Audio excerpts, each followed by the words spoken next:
I just want to give you the formal structure here. This is, we got 6 bullets here. All of them's the same except for the middle one, is what Murphy did. What did Murphy have on the middle one?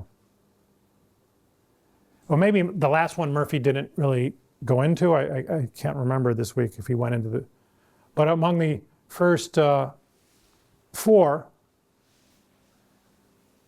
he didn't have that third one, or the fourth one, the regulatory compliance. What did he have instead?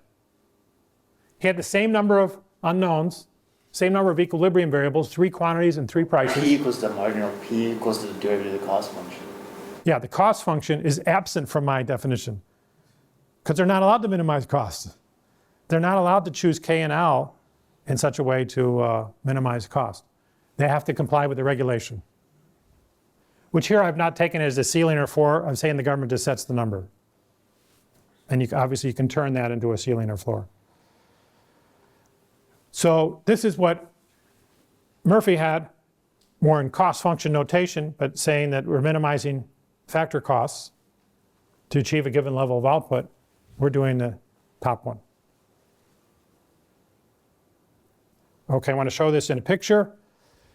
This is the K, that's the L. Cost minimization in this picture happens on the green.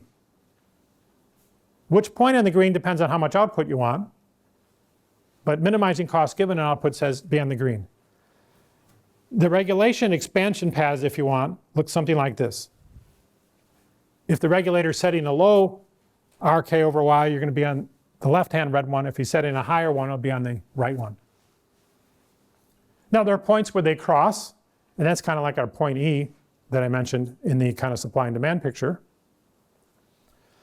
But otherwise, as output expands with a given price that the regulator has, we're going more toward L intensive.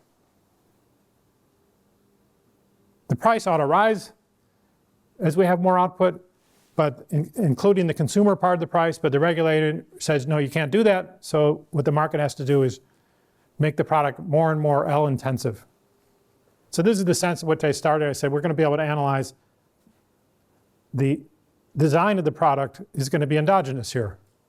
It's not a fixed product that we're determining price and quantity. We're determining the product as well. Okay, so here's my egg picture. I took this myself in Cuba, where the government sets the price of eggs at about 1/4 or 1/5 of what they are here. And guess what? You don't get anything with those eggs. You barely get packaging. You don't get transport. I mean, there's only a few government stores. They have to travel.